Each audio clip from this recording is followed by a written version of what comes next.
Hello and welcome to Healing from Within.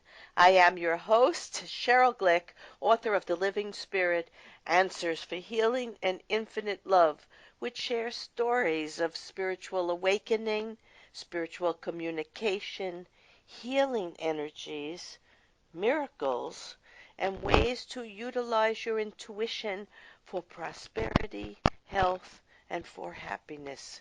I welcome Patricia Hammond Gonzalez, author of The Ultimate Experience, a personal non-fiction tale applying spiritual concepts and practical experience and an awareness of both the challenges of our physical and spiritual life and miracles that await students who dare to walk a path of forgiveness. Hello, Patricia, and thank you for joining us on Healing from Within. Hi, Sheryl. It's just great to be here. Thank you so much for asking me. Patricia, as listeners of Healing from Within are so well aware, my guests and I share our intimate stories of awakening and recognizing our spiritual talents, responsibilities, and higher consciousness as we connect our physical and spiritual essence into the oneness of being and living with a full understanding of the universal laws of energy, which, when followed, allow us to experience a more productive, purposeful, joyful, and meaningful life journey.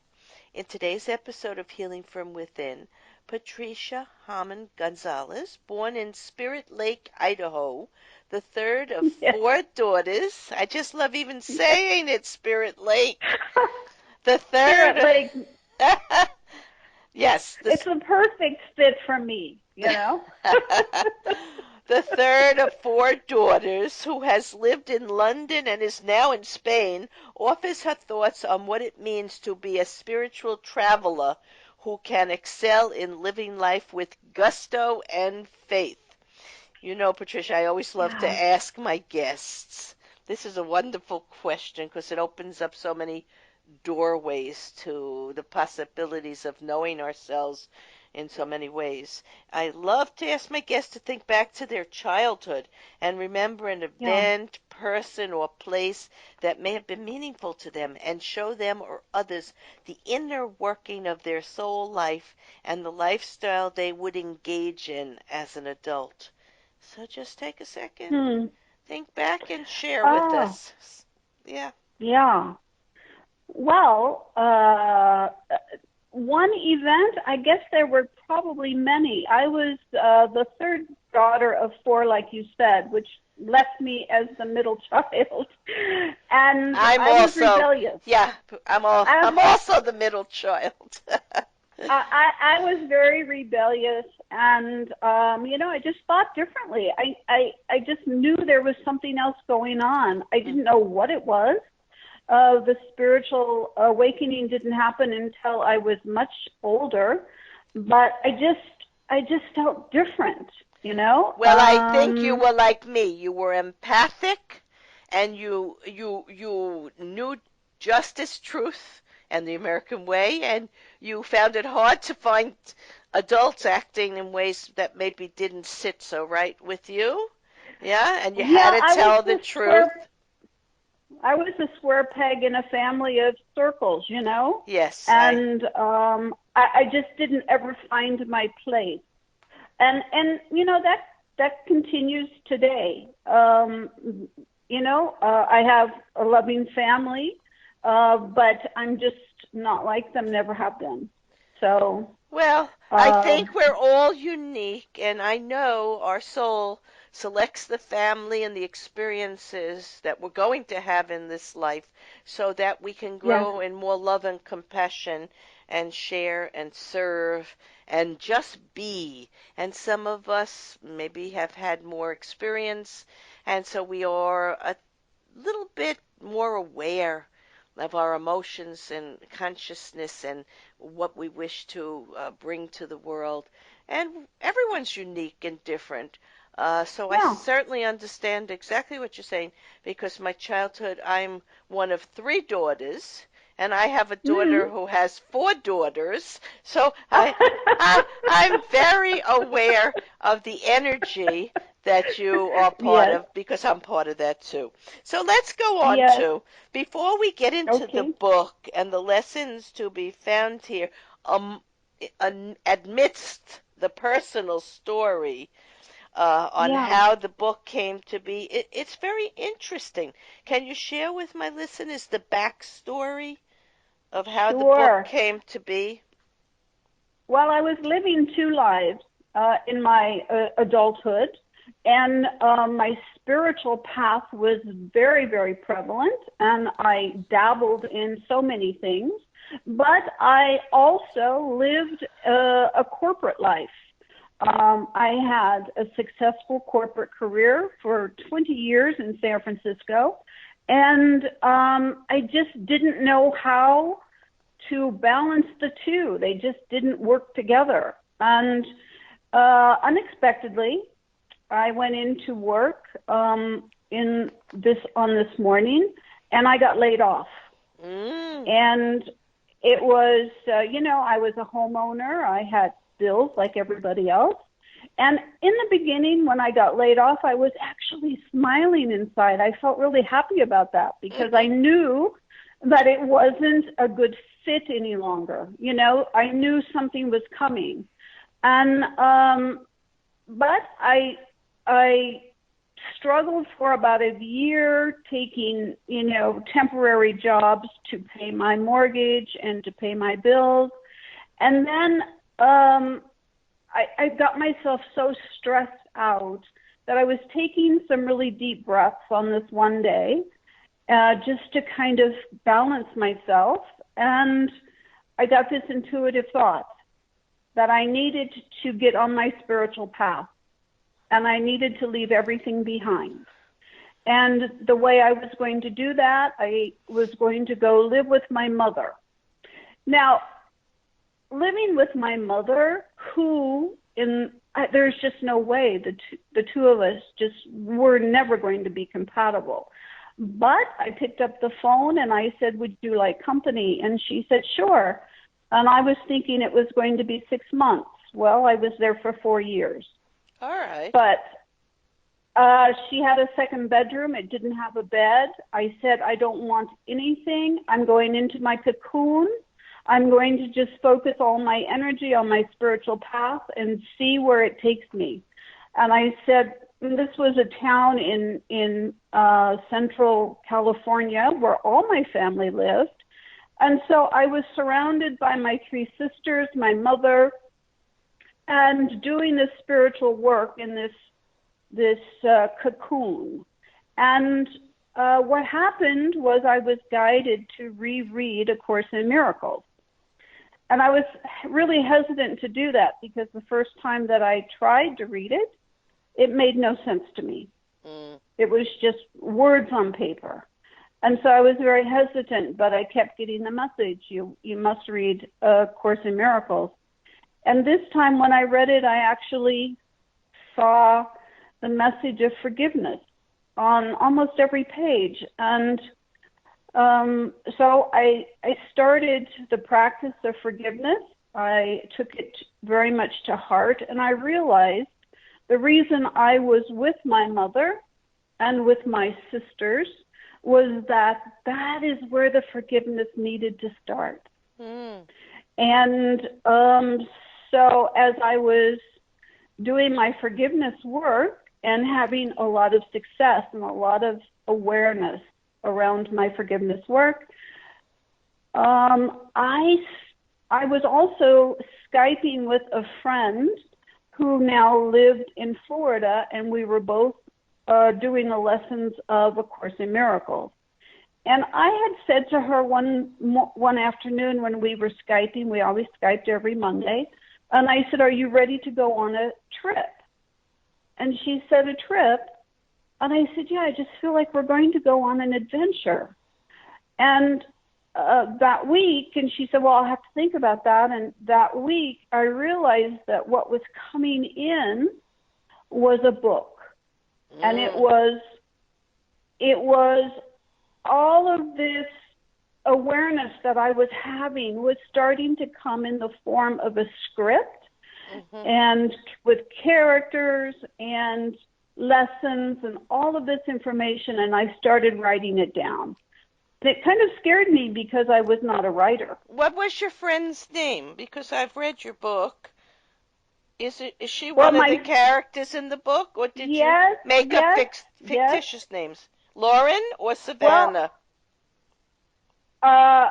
Savannah is actually me, That's what I thought. and Okay.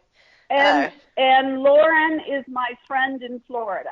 So Okay. all of the first part of the book is real and true, and it starts, it starts being non-fictional when, or an adventure that is not real, although the lessons and the awarenesses are real. They're my experiences. But Jose Miguel, or Joey, is introduced. I didn't make him up. He actually came through, just like the book came through, and I put him into the script. And he is a made-up character. Oh, I see. Okay. But let me get back to A Course in Miracles, because its Yes, teachings are a main theme in your book. And yes. I copied this from your book. In the beginning, the teacher is clear, but there are no designated roles assigned. All just students sharing a speck of time together, walking a linear path in the directions of the ultimate experience, which is the name of your book. Now, Yes. I have to share something with you and our listeners. When I began my Yeah. spiritual work about 25 years ago, before that I was a little bit of a skeptic, let's say. I knew there was something bigger, but I was living so much in the physical world and trying to do right for myself and others in the physical world in the way I had been trained, society and parental training. And Yeah. seeing many, many things that needed to change. But then I had some very miraculous mystical experiences, and I said, wait a minute. Life is not quite what I think it to be. It's quite something else. And I accepted the journey ahead. Now I decided, well, since, like you said, you went into a cocoon, you went back to your mother's home, there was a room with no bed. So I said to Yeah. Spirit, I said, is it necessary for me to go, like the Buddhist monks, into the mountains Mm-hmm. and seclude myself so I can develop this greater communication with universal energy?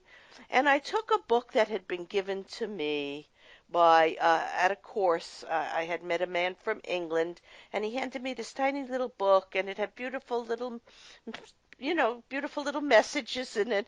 And I just Mm-hmm. opened the book to a random page, and it said, in your case, it is necessary for you to remain in the world and to do for others and to share your joy in growing awareness with everybody around you. And there was the answer. Oh, So I oh, knew, I gave up. I never thought about it again, having to yeah, go to an ashram or go to the yeah, mountains or hide away. I knew I had to be very much as I'm doing right here with you in the physical yeah, world, sharing our love and energy and yeah, messages with as many people as we can reach. And I feel uh, very grateful to have had that message because things could yeah, have gone a whole different way.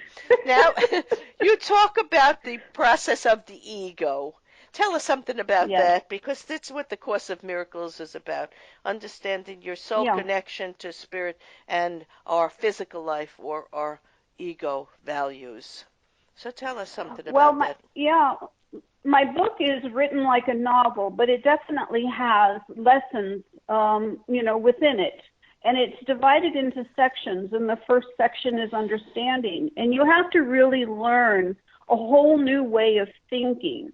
Instead of seeing the world and reacting, what you do is you understand that your thoughts are creating the world. Yes. So there's two choices that you have. When you wake up in the morning, most of us default to our ego or our personality or perceptions and beliefs that have been learned through our life.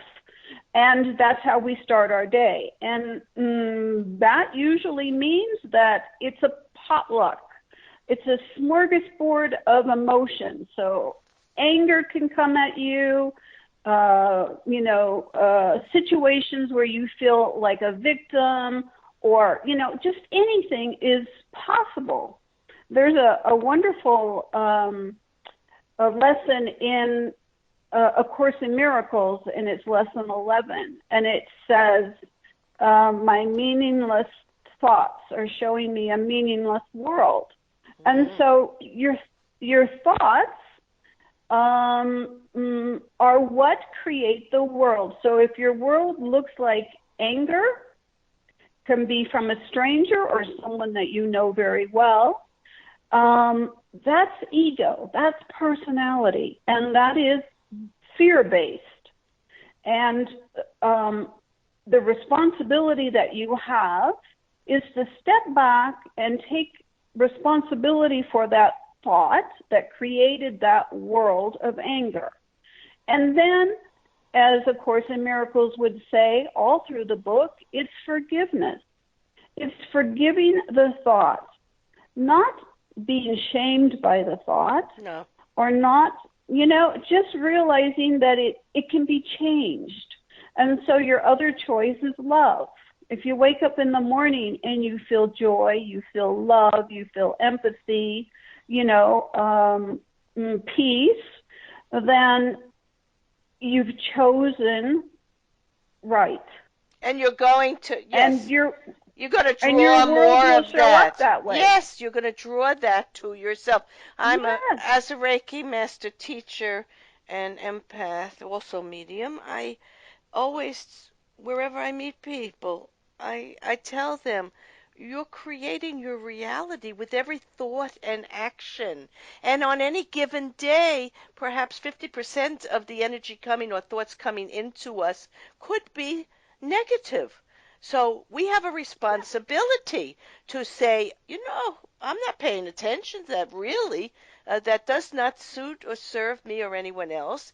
And you turn away from it and wait to embrace something that comes in that is more acceptable and valuable for you and for others around you. It takes practice, it takes awareness, and it takes a love of yourself and God and man, and to know that you can create miracles and be part of miracles. And many of us are becoming aware that, yes, from that place. But let's go on to, now, in the book, you were in London with your new friend Joey, who you just said was a spiritual friend, and not your, like Lauren, who was your friend. Lauren is your real friend, but Joey, the fellow that you met in Paris, who you wanted to bring along with you on the journey because he had had much tragedy in his life, and he was a way for you to show readers how much he could learn. Right. So when you're talking about understanding, you tell us something about that first principle for beginning a search for truth and improvement. You also give a quote that I love. Galileo's quote is, "You cannot teach a man anything, you can only help him find it within himself." And this is a lot about intellectual knowing versus experience. So it's very important that we realize that ego or wrong mind thinking and God or right mind thinking are what we're balancing every day in every expression we say or feel or think. And it is after a while, when you understand this simply, you can direct your thoughts either to ego, wrong mind, or to God, right mind. And you can change yourself and the world. Now you talk. It will totally change your world. It's a simple idea, but it's not easy because the personality is so entrenched. Yes. But you have to keep practicing. You have to make a real commitment to do it, and then you have to do it. Right. And And so yeah, but you'll see miracles in your life. Absolutely see miracles in your life. Let me just Yeah. say something here. You know, Yeah. this reminds me of I was in Arizona at a convention, and I saw a sign over a church entrance, and it said, "Enter at your own risk."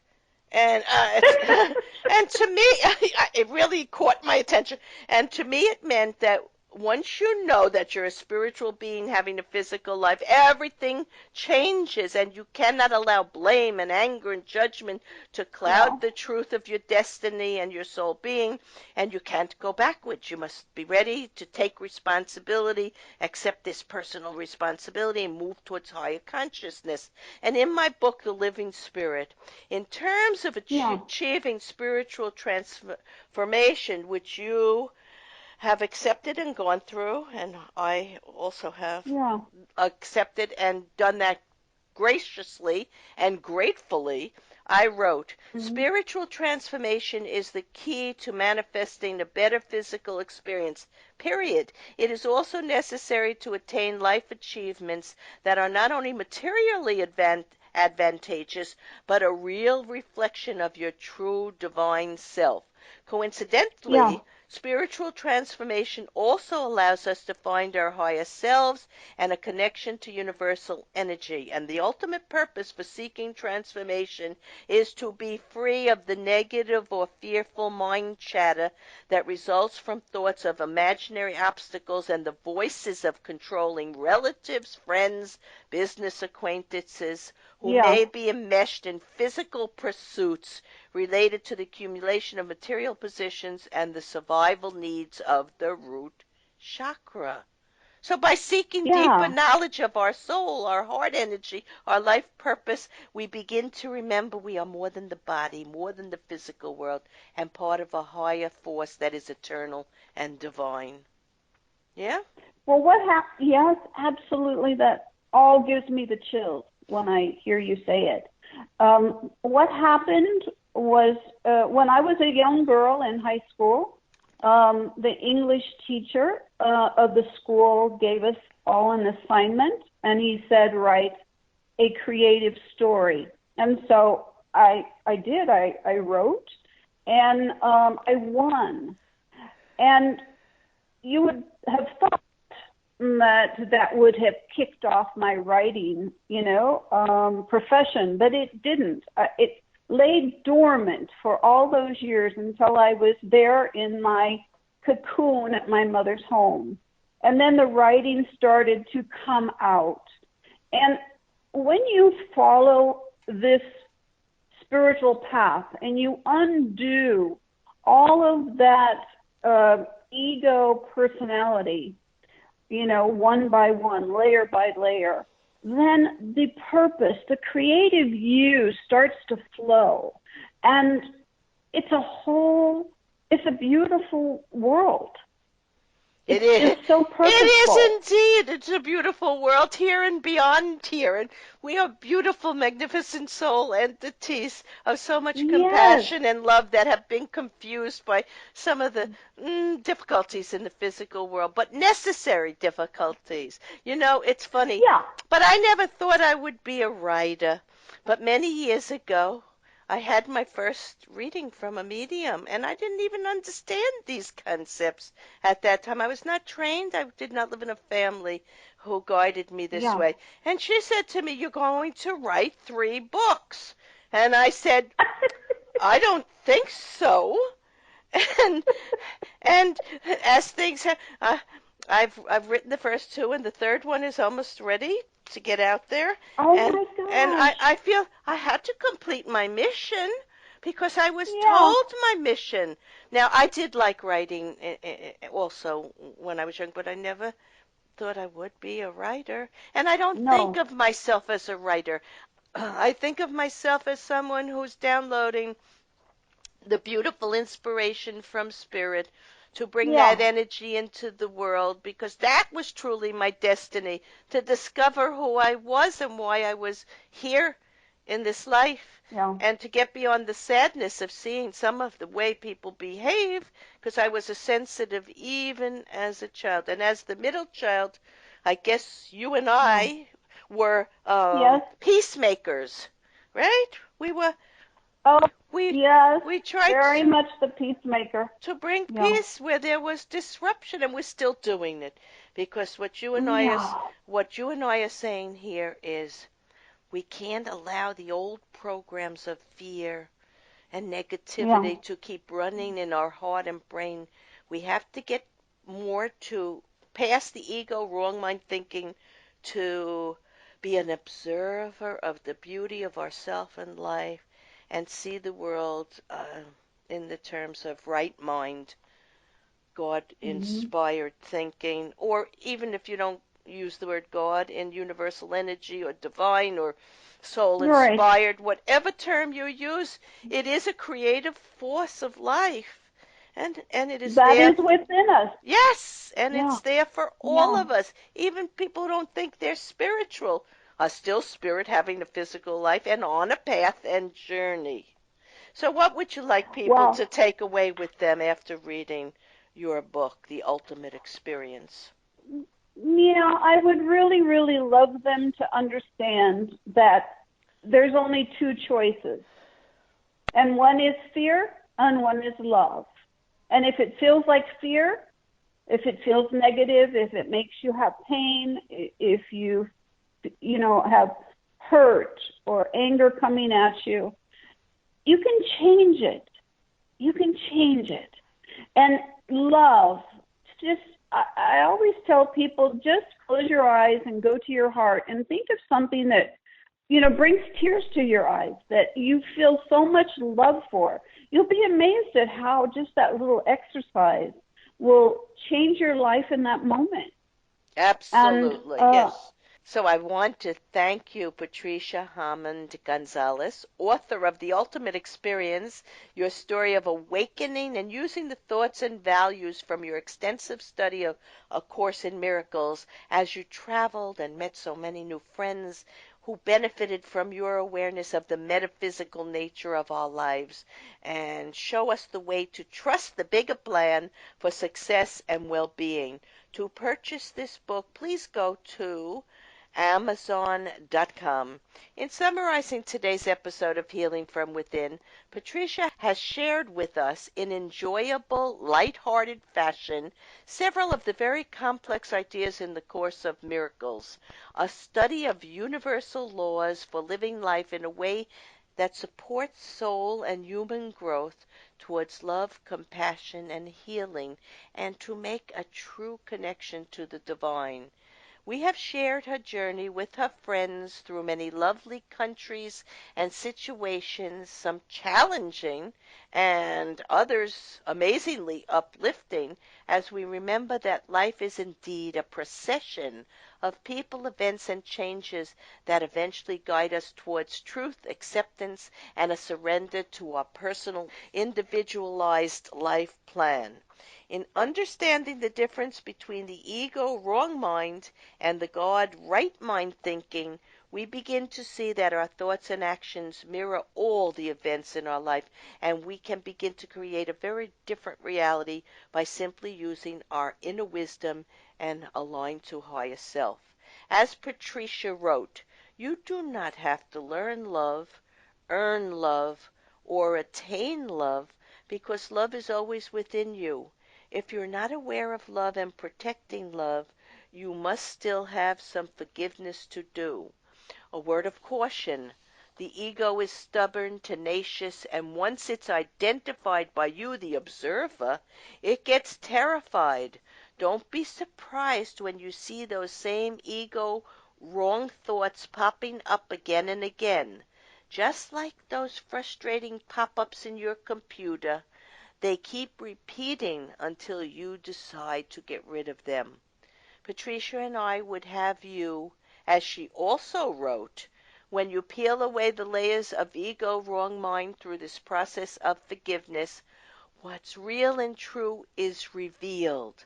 The impossible becomes possible. I am Sheryl Glick, host of Healing from Within and author of The Living Spirit Answers to Healing and Infinite Love.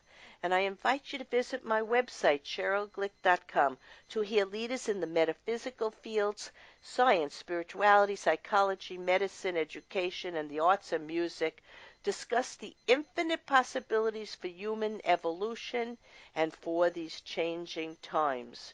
Shows may also be heard on webtalkradio.net and dreamvision7radio.com.